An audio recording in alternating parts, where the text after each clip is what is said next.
My name is Joanna Cole.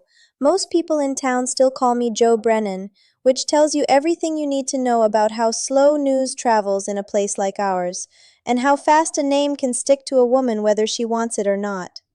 I am 41 years old. For 11 years I kept the books for a hardware and lumber store that the whole county believed belonged to my husband's family. I was good at it. I never once made a number lie, not even in the years when lying would have been the easier thing to do. The morning all of this finally came to a head, I was sitting at a long oak table in a lawyer's office with a plain manila folder in front of me and my father's old folding ruler in my coat pocket. The ruler was boxwood, worn smooth first by his hands and then by mine. Across the table sat Gloria Brennan, my mother-in-law, in the navy suit she kept for funerals and for the occasions when she wanted somebody else in the room to feel small. She looked at me the way you look at a stain you are almost done scrubbing out. Then she leaned forward, folded her hands like a woman about to offer a blessing, and said it loud enough for the whole office to hear. "Leaving you was the best decision my son ever made. He has a baby boy now, with your own best friend, and a real family to show for it. And what do you have? Nothing!" She smiled when she got to the end. It was the satisfied kind of smile, the kind a person practices in a bathroom mirror, so it comes out clean on the day it matters. 11 years of being treated like a guest in my own marriage, all of it folded down into those few seconds. I did not cry. I did not raise my voice. I slid my hand into my coat pocket and pressed my thumb against the cool edge of my father's ruler, the way I had done since I was a little girl, waiting out a storm I had no power to stop. Then I looked at Gloria, calm as a closed ledger, and I asked her one question. "Is that really what you think happened?" Gloria blinked. She had braced for tears. She had dressed for tears. What she got instead was a quiet she had no plan for, and you could see her searching for the next thing to say and coming up empty. 5 minutes later, before she could find her footing again, the door at the far end of the hall opened, and a man walked in who nobody at that table was expecting. He carried a slim leather folder under one arm, and inside it was a single sheet of paper. On that sheet was a name the Brennan family had spent 11 years never once bothering to read. In about 90 more seconds, somebody was going to say that name out loud, and the entire shape of the room was going to change. But the smile came before the man did. So let me back you up. To understand any of what I did in that office, you have to understand the kind of person I am, because otherwise it will sound like luck, and it was never luck. I grew up 2 hours south of where I live now, in a river town that lost its factory before I lost my baby teeth. My father, Frank Cole, was a Finnish carpenter. Not a contractor with trucks and a crew, just a man with a toolbox and a reputation. People hired him when they wanted something built once and built right. He could hang a door so true that it would swing halfway and stop wherever you left it, holding still like it was thinking. He used to say there were 2 kinds of people in the world. People who measure and people who guess, and you should never lend money or your trust to a guesser. He kept that boxwood ruler in his shirt pocket every day of his working life, and I never once saw him eyeball a cut. "Measure twice," he would tell me, "and you only ever have to cut once." My mother left when I was 9, and after that it was the 2 of us. I learned to read a tape measure before I learned cursive. I swept his shop floors for $1 a week, and I watched how a quiet man handles being underestimated, which is to say, without comment and without forgetting. We did not have much. What we had was the certainty that if my father told you a board was 48¼ inches, you could build your whole house on that number and never lose a night of sleep over it. I went to a state school on grants and a job stocking shelves overnight at a grocery. I studied accounting because numbers were the one language I already spoke.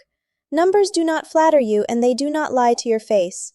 A ledger is honest in a way that very few people ever manage to be. That is the work I fell in love with, the slow, quiet work of making sure that what is written down matches what is true. I was 26 and 3 years into a job at a small firm when I drove up to this town for a friend's wedding and met Wade Brennan at the reception, leaning against a bar like he owned the building, which, as it turned out, he believed about most buildings. Wade was charming the way some men are charming, which is to say he made you feel chosen for about as long as it was useful to him. He remembered the name of my hometown. He asked about my father's work and listened to the answer, or did a very good impression of listening. By the end of the night I had given him my number, and by the end of the year I had given him a good deal more than that. We married 18 months later in a church his mother picked, with a guest list his mother approved, and I moved into this town as Mrs. Wade Brennan, which everyone seemed to think was a step up for a carpenter's daughter from a dead factory town. The Brennans were what passes for old money in a place this size. 3 generations back, Wade's great-grandfather had opened Brennan Hardware and Lumber on the corner of Main and Polk, and for a long stretch of years it was the only place for 40 miles to buy a hinge, a hammer, a load of 2x4s, or a sack of seed. The store was the family was the store. When people in town said the word Brennan, they did not mean a person. They meant that long brick building with the green awning and the lumber yard out back, and the name painted in gold across the front window in letters tall enough to read from a moving car. Wade's father, Tom Brennan, ran it when I married in.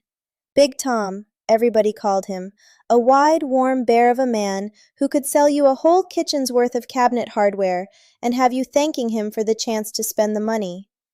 The trouble was that Big Tom was a wonderful salesman and a catastrophic businessman, and those are not the same animal.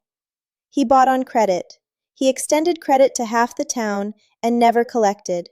He took out a second mortgage on the building to cover a bad year, and then a third to cover the second. He kept the books, if you can call it that, in a shoebox and a couple of legal pads, and he ran the place on charm and momentum for the better part of 2 decades. I saw it the first Thanksgiving I spent in that house. Big Tom got to talking about the store after dinner, proud as anything, and the numbers he was throwing around did not touch each other anywhere. I did what came naturally to me. I asked a few quiet questions. Just curious, just making conversation. And the answers I got back put a cold little knot in my stomach. I did not say anything that night. You do not tell a man at his own Thanksgiving table that his life's work is a house of cards. But I started paying attention, and once you start paying attention to a thing like that, you cannot stop. For the first couple of years, paying attention was all I did. I had my own job, my own clients, my own small, careful corner of the world. Gloria made it very clear, gently at first and then less gently, that the store was Brennan business, and I was not a Brennan. Not really, not in the way that counted. I was the wife. My job was to be pleasant at the Christmas open house, and to laugh at the right moments, and to not embarrass anyone. So I kept my mouth shut and my eyes open, and I watched the store I was not allowed to touch drift slowly toward the rocks. Then Big Tom had his stroke. It was a Tuesday in March. He was in the lumber yard signing for a delivery, and he went down between 2 stacks of plywood, and he never really came back from it. He lingered a few months in a care facility an hour away, not able to speak, and Wade, who had spent his whole life being groomed to inherit a kingdom, suddenly inherited a ledger he could not read. What I am about to tell you, I tell you plainly, because plain is the only honest way to tell it. Brennan Hardware and Lumber was 3 weeks from foreclosure. The bank held a lien on the building, the lot and the yard, the whole corner of Main and Polk, and Big Tom had not made a real payment in over a year. He had been keeping the wolves back with promises and partial checks and the kind of goodwill that buys you a little time and never buys you a way out. The notice was already sitting in the shoebox when we found it. The auction was on the calendar. The Brennans were about to lose the one thing their name was attached to, and Wade did not even understand the document well enough to be scared of it. Gloria understood. Gloria went white when I read it out loud to them at the kitchen table. And then she did what Gloria does, which is to decide that someone else would handle it, and the subject was closed. Here is the part that matters. About 4 months before all of this, my father had died. Quietly, in his sleep, in the little house he had spent his whole life paying off. I was his only child. He left me the house, which I sold, and a life insurance policy I did not know he had been carrying, a policy he had paid into faithfully for 30 years so that his daughter would never be caught flat. It was not a fortune. It was enough to feel like one to a girl who grew up the way I did. It was, almost exactly, enough to clear the lien on the corner of Main and Polk and stop the auction cold. I want you to understand the choice in front of me, because everybody who hears this story later assumed it was simple, and it was the hardest thing I have ever done. That money was the last thing my father ever gave me. It was his 30 years of measuring twice. And the family it would be saving was a family that had spent 2 years making sure I knew I was a guest. I sat in my car in the bank parking lot with the payoff figures in my lap, the same way my father used to sit in his truck before a big job, and I thought about him hanging that door that swung halfway and stopped to think. And I made a decision that I dressed up to everyone else's love, and that was, underneath, something a good deal more careful than that. I would save the store. But I would not save it the way Big Tom would have, on a handshake and a prayer. I would save it correctly. So I went to the bank, and I paid off the lien in full, and when the title cleared, the deed to the building, the lot, and the lumber yard, the entire corner of Main and Polk was transferred into my name. Joanna Cole. Not Brennan. Cole. My father's name, on my father's money, on the only piece of that family's pride that actually held its value. Now, you might think a thing like that would cause a fight. It did not. And the reason it did not is the whole engine of this story, so listen close. Wade and Gloria did not care about the deed. They cared about the green awning and the gold letters and the name in the window. To them, ownership was the sign, not the paper. The paper was a headache, a stack of legal nonsense that I, the accountant, the wife who was good at boring things, was welcome to drown myself in. When the lawyer at the closing asked whose name should go on the title, Wade waved a hand and said, "Put it under Jo, she handles all that." And Gloria nodded along because the auction was canceled, and the embarrassment was avoided, and that was all she had ever wanted. They thought I had done them a favor and filed some paperwork. They never understood that the favor and the paperwork were the same thing, and that I had just become the legal owner of the ground their entire identity stood on. I never made them feel it. That was the deal I made with myself in that parking lot. I would own the corner, and I would never once lord it over a single one of them. And I would run that store back into the black with my own 2 hands, because I am Frank Cole's daughter, and I do not do things halfway. So that is what I did. I took the shoebox and the legal pads, and I built a real set of books. I called every account Big Tom had let slide, and I collected, kindly but completely. I renegotiated the supplier terms. I cut the lines of merchandise that lost money, and doubled down on the ones that did not. Within 2 years, Brennan Hardware and Lumber was profitable for the first time in a decade. Within 4, we paid cash for a delivery truck and hired back the 2 men Big Tom had been forced to let go. And do you know what the town said? The town said Wade Brennan really turned that store around after his daddy passed. The town said it was a shame about Big Tom, but the boy had a good head on his shoulders. Wade stood at the front counter in a clean apron and shook hands and remembered names, and everyone agreed he was the heart of the place. I sat in the back office with the door half open, exactly the way my father used to hang them, and I made the numbers true. I told myself I did not mind. For a long time, that was even close to honest. Gloria minded for me, in her way, by making very sure I never got too comfortable. There is a particular cruelty that comes wrapped in good manners, and Gloria Brennan was its finest local practitioner. She never raised her voice at me. She never called me a name. She simply made certain, over and over, in front of as many people as possible, that I understood my place. I will give you one example, and then you will have all of them, because they were all the same example. The store had an open house every December, the big event of the Brennan year. Hot cider, and a man dressed as Santa, and half the town shuffling through to buy their Christmas tools. I ran that event. I ordered the cider and hired the Santa, and balanced the books that paid for all of it. The first year I was married, I overheard Gloria introduce me to a woman from her church. "This is Wade's wife," she said. Joanna, she does numbers somewhere. Isn't that something? Like I was a parlor trick. Like the books that kept her roof over her head were a hobby I had picked up to fill the time. It never stopped. She would correct the way I set a table at family dinners. She would compliment another woman's daughter-in-law in front of me, loudly, pointedly.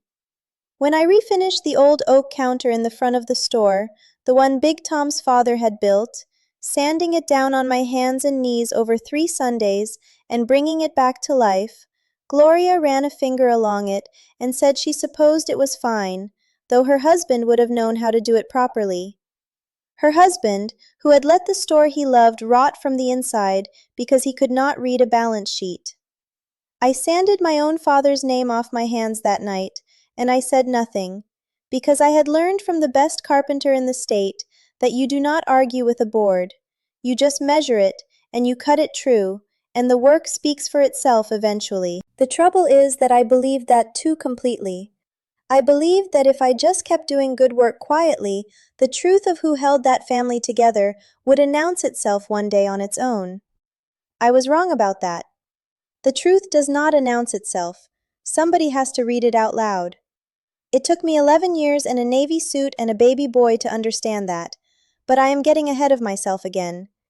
I need to tell you about Tessa, because you cannot understand the wound without her. Tessa Ward was my best friend, and she was my best friend for the simplest and best of reasons, which is that she was already my friend before any of the rest of it. We met my second month in town, at the laundromat of all places, 2 women folding sheets at 9 at night and laughing about it. She had a way of making an ordinary Tuesday feel like a small adventure. She was the one I called when Big Tom died, and the one who sat up with me the night I decided to spend my father's money on that lien, the only living soul I told the truth to about what that deed really was. She knew.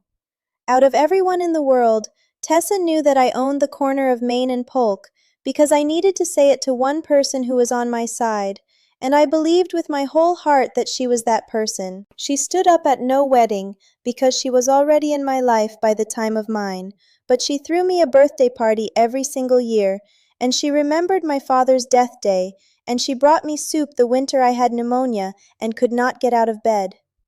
For a dozen years, she was the best thing this town gave me. I have to tell you that part honestly, or the rest of it does not land. She was not a villain who walked into my life wearing a mask. She was my friend, a real one, for a long time, which is exactly why it cut the way it did. The first thing I noticed was the lateness. Wade started coming home late from the store on the nights I worked from the house. Inventory, he said. End of quarter, he said, to a woman who literally did the quarter-end books and knew to the dollar that there was no late work to be done. I noticed and I filed it away and I did not panic, because I am not a woman who panics. I am a woman who gathers information. My father taught me that too. You do not cut until you have the full measurement. The second thing I noticed was Tessa pulling back. The texts got shorter, the plans got canceled. She had a reason every time, and the reasons were all perfectly good, and there were too many of them. A guesser would have either ignored it or accused her. I am not a guesser. I watched and I waited, and I let the numbers come in. They came in on a Thursday in October. I had told Wade I was driving down to my hometown for the weekend to visit my father's grave, which I did every fall. Instead, I came home early, on a quiet hunch I am still not proud of having needed. Tessa's car was in my driveway. The house was warm and the lights were low, and I stood in my own front hall and heard the two of them in my own kitchen, easy and familiar, the way you only get with someone over a long stretch of time. I did not make a scene. I have never made a scene in my life.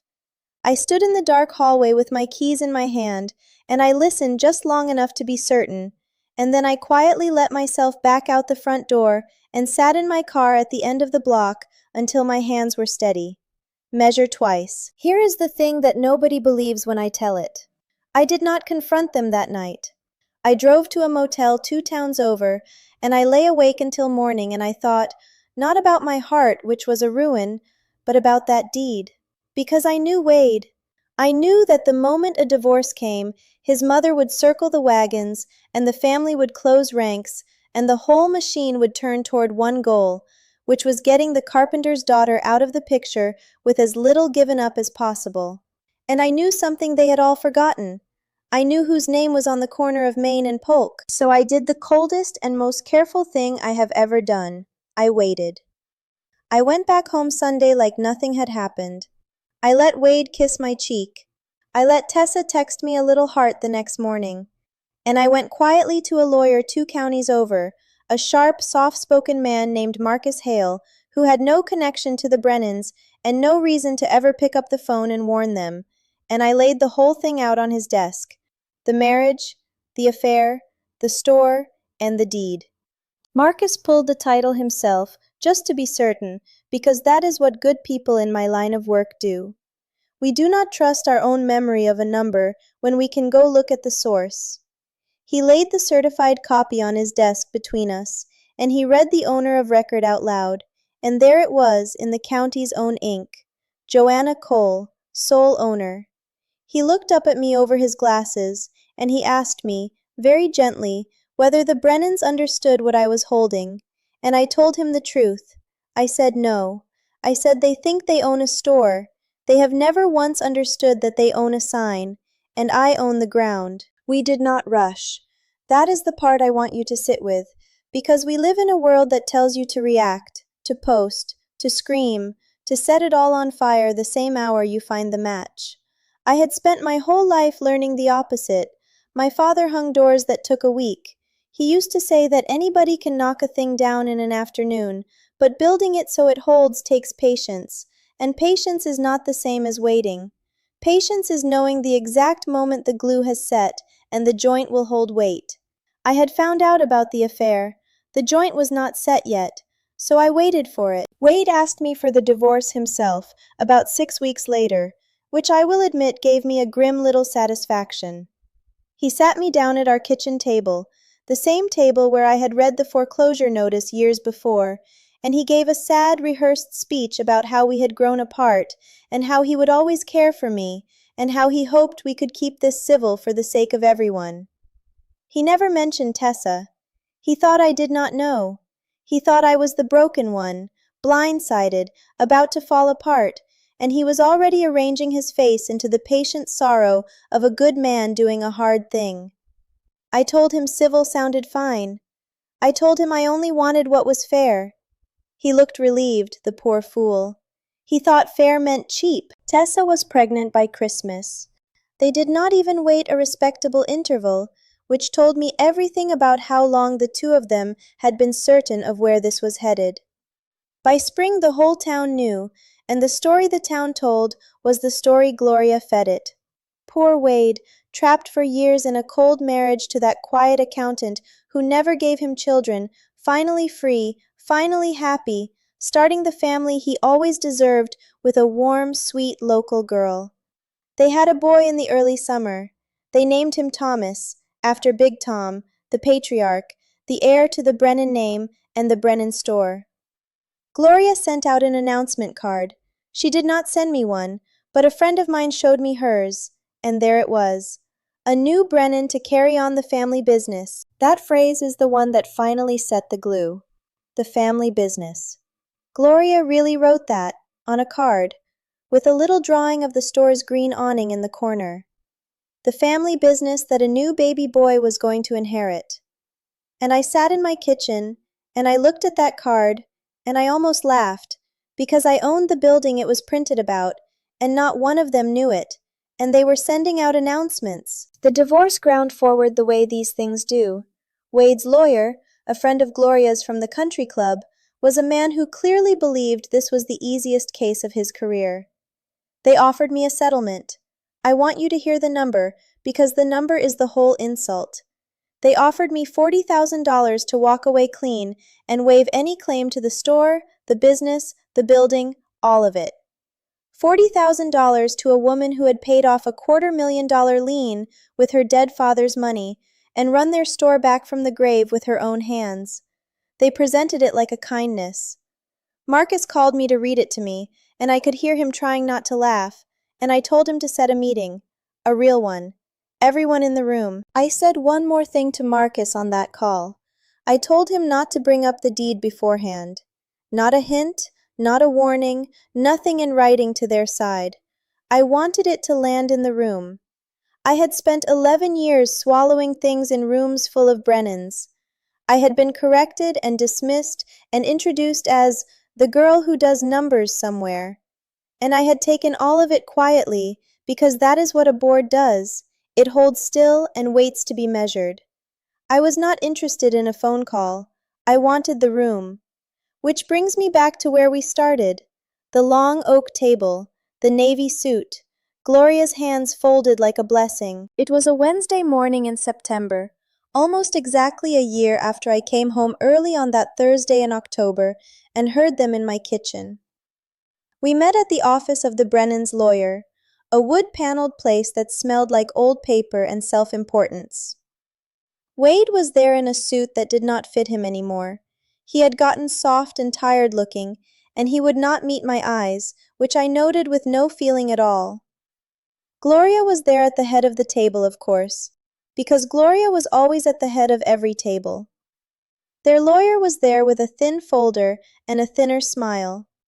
And there was an empty chair beside me, because Marcus had texted me that morning that he was running a few minutes behind, stuck behind a grain truck on the county road, and to start without him if I had to. So for the first few minutes, it was just me and the Brennans and their man, and I sat there alone with my manila folder and my father's ruler in my pocket, and they must have thought I had been abandoned by my own lawyer. Gloria certainly thought so. You could watch her decide it. You could watch the calculation move across her face, the small, bright cruelty of a woman who has spotted an opening. Their lawyer started to walk through the $40,000 offer, all the reasons it was generous, all the reasons I should be grateful, and Gloria could not even let him finish. She had been waiting 11 years to say what she said next, and she was not going to let a lawyer take the moment from her. She leaned forward, and she folded her hands, and she said it. Leaving you was the best decision my son ever made. He has a baby boy now, with your own best friend, and a real family to show for it. And what do you have? Nothing. And she smiled. And I reached into my coat pocket, and I pressed my thumb against the smooth, worn edge of my father's ruler, the boxwood he had carried for 40 years, the ruler of a man who measured twice and cut once, and never lent his trust to a guesser.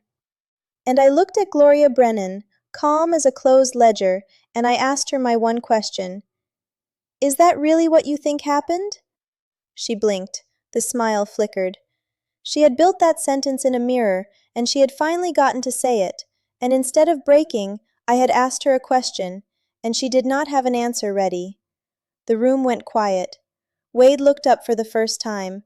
Their lawyer cleared his throat and shuffled his thin folder, and in that exact silence, 5 minutes after Gloria's smile, the door at the end of the hall opened, and Marcus Hale walked in. He apologized for the grain truck. He shook no one's hand.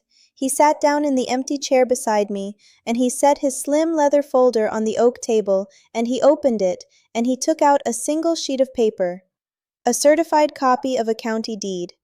And he slid it to the center of the table, into the no-man's land between me and the Brennans, where everyone could see it, but no one yet understood it.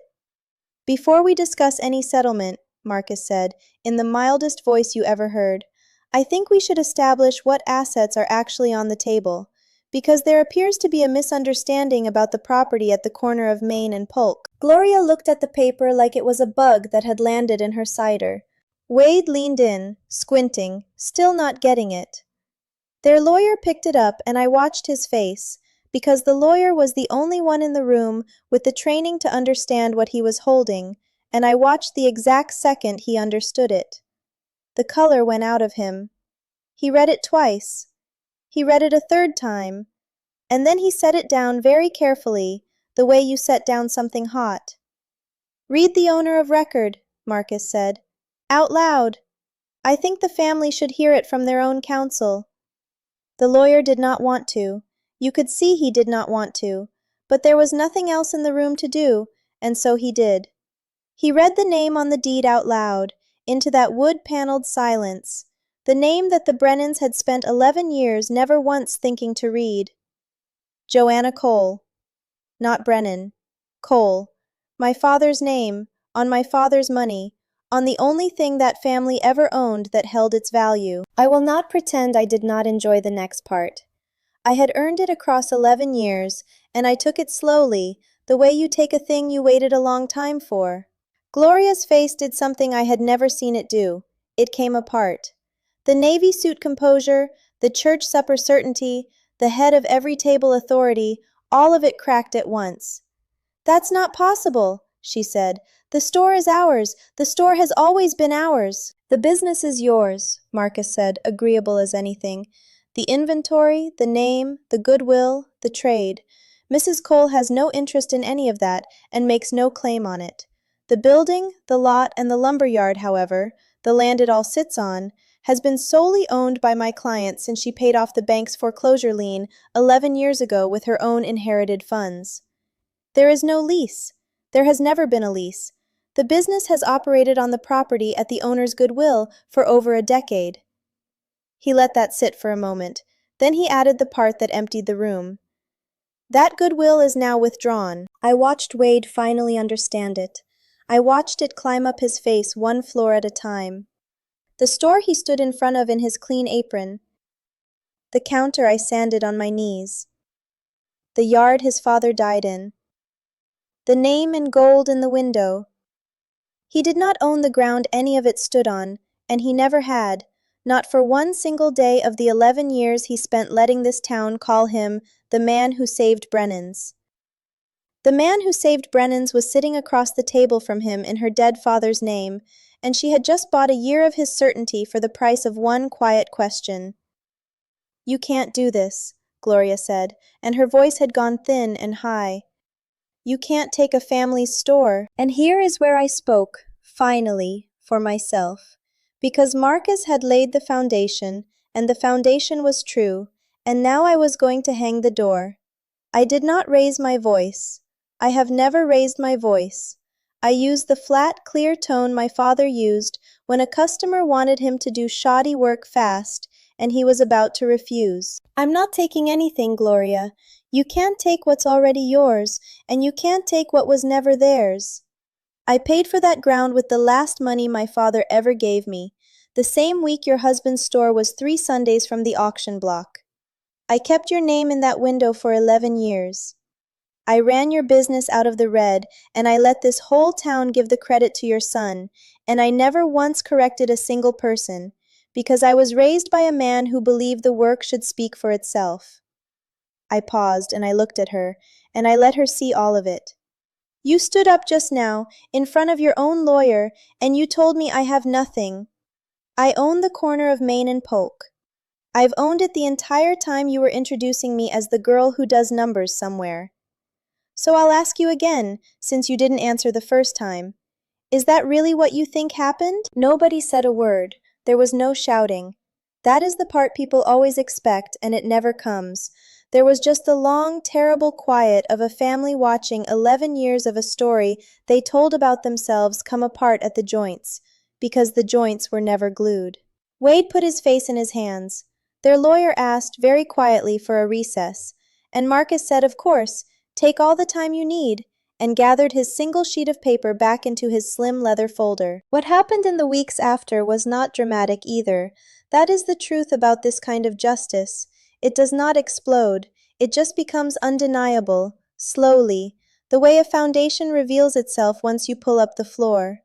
The $40,000 offer evaporated, obviously. There was nothing to settle. The business had no value worth fighting over once it had no place to operate. And a hardware store cannot pick up a 100-year-old lumber yard and carry it across town. Wade and his lawyer came back to the table, humbled in a way I will not pretend I disliked, and we worked out the only arrangement that made any sense. I offered them a lease, a fair one, at the actual market rate, in writing, signed, with terms. I am Frank Cole's daughter. I do things correctly even to the people who did me wrong, especially to the people who did me wrong, Because a clean job is its own kind of last word. They could not afford it. That was the quiet, brutal arithmetic of it. The business Big Tom built on credit and Wade ran on charm had been profitable for exactly one reason for 11 years, and that reason had just become their landlord and stopped subsidizing them.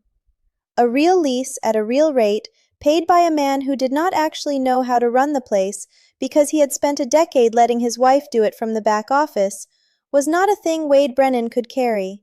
They limped along for about 8 months.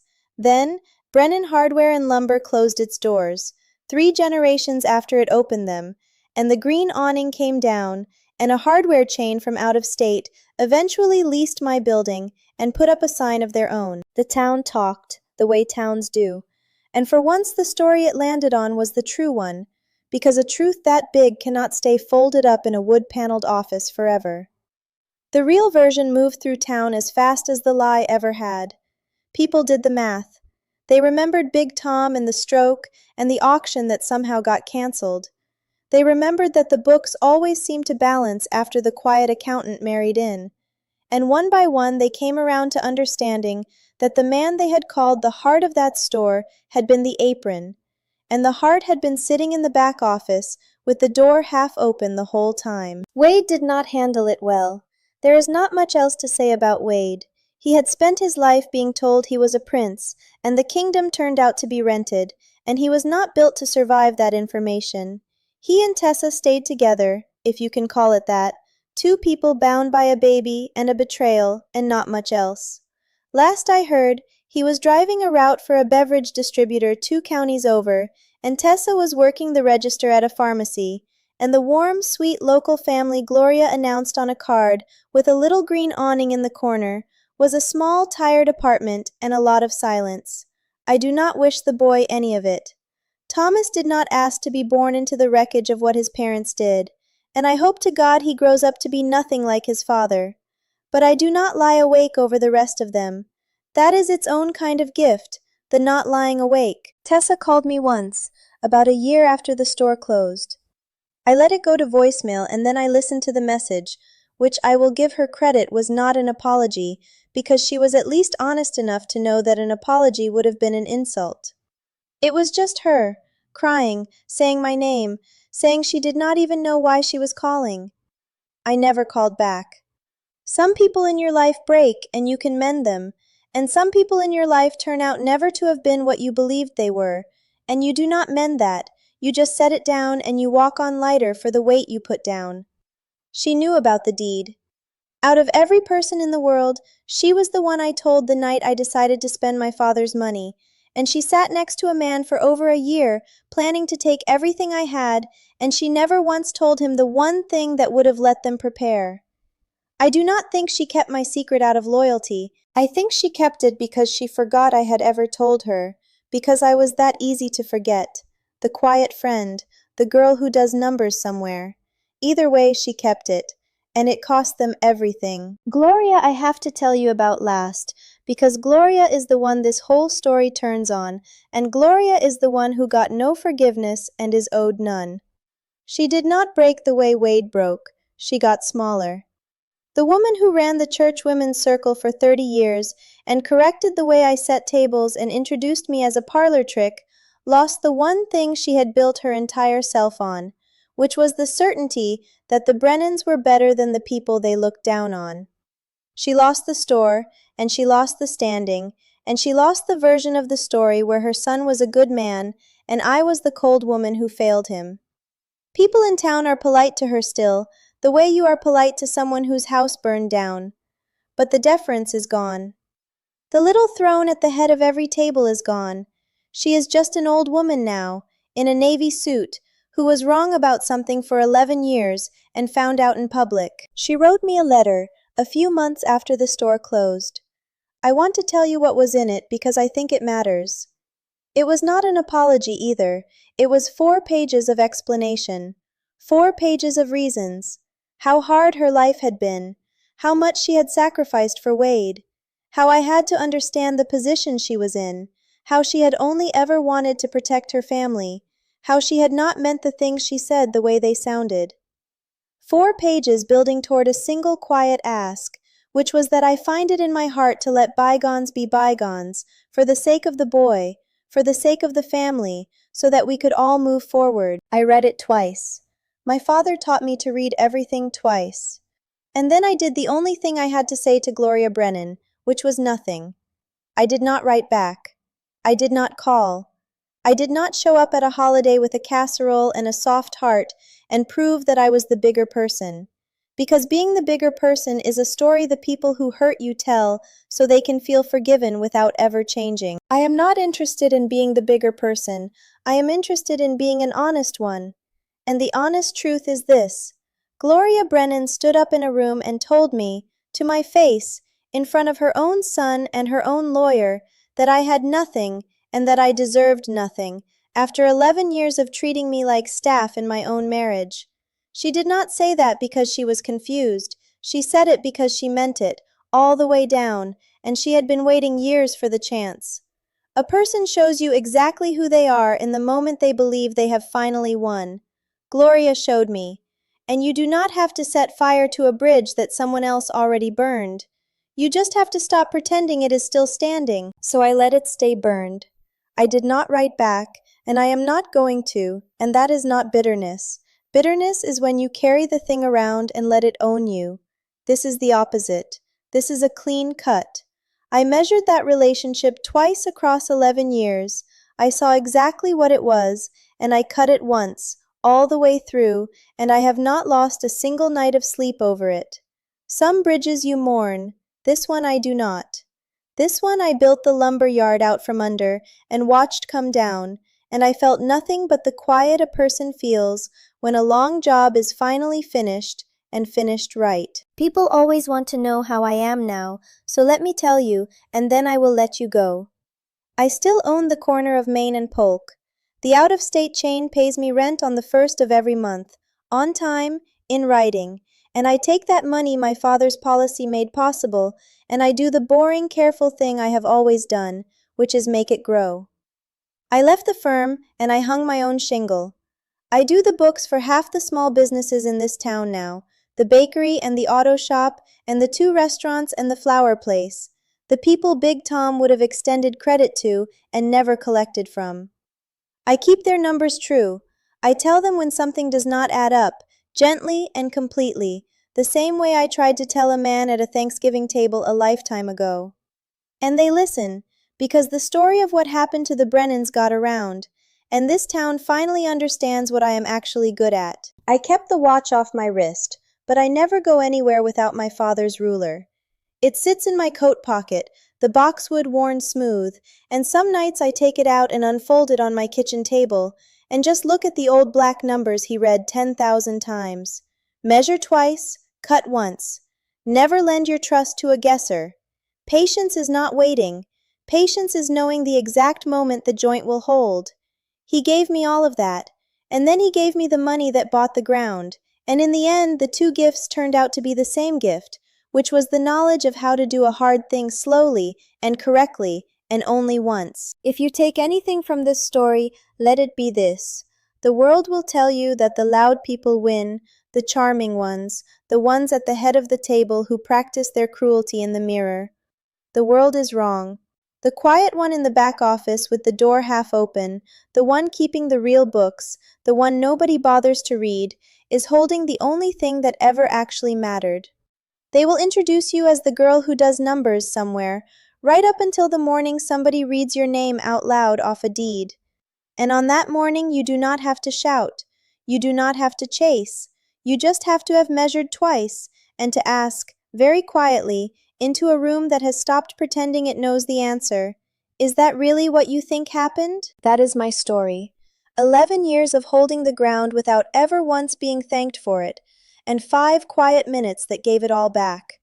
If anyone ever stood at the head of your table and told you that you were nothing, let this be your reminder that the people most certain they have won are usually the ones who never bothered to read the paper they were standing on.